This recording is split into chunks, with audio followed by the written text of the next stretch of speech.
बाबा साहब रहमतुल्लाह अलैह फरमाते हैं कि एक नेक नौजवान था, दिन को रोजा रखता, रात को नमाज पढ़ता, पर अल्लाह से डरता फिर भी बहुत ही ज्यादा था, बड़ा ही डरता था।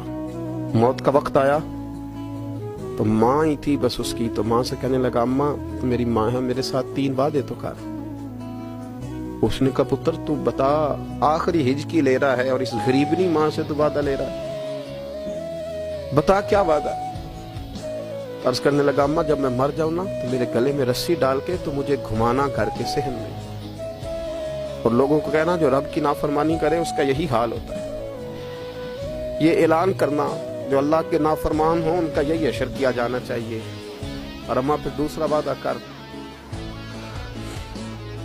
मेरा रात को जनाजा उठाया जाए, मैं नहीं चाहता कि किसी के मुंह से ये लफ्ज निकल जाए कि वो देखो अल्लाह का नाफरमान जा रहा है, रात को मेरा जनाजा उठाना।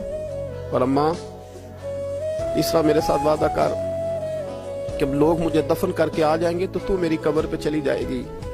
अमल मेरे पास कोई नहीं, पर मुझे लगता है माँ के कदमों की बरकत से अर्श का मालिक भी रहम फरमाएगा। अम्मा तू वादा कर कि मेरे साथ वादा कर। बाबा साहब रहमतुल्लाह अलैह फरमाने लगे कि माँ, बूढ़ी माँ ने वादा कर लिया। कहा, बेटे ठीक है, अगर तेरी यही जिद है तो मैं तैयार हूं। फिर उसने कलमा शहादत पढ़ा, उस नौजवान की रूह परवाज कर गई। बूढ़ी माँ ने रस्सी मंगाई तो वाली मन खाफ मकाम रब्बिही जन्नतान, जो डर जाए, उसने तो कहा था ना कि रस्सी डाल के घुमाना और कहना ये अल्लाह का नाफरमान है, इसका यही अशर होना चाहिए था। लेकिन जब माँ गले में रस्सी डालने लगी तो घर के हर कोने से आवाज आने लगी, खबरदार, ये रब का दोस्त है, अल्लाह के दोस्तों के साथ इस तरह का मामला न किया जाए, इसे छोड़ दिया जाए। और कहा, तुम्हें कुछ भी और करने की जरूरत नहीं है, ये तो रब का दोस्त है और रब की बारगाह में हाजिर हो गया।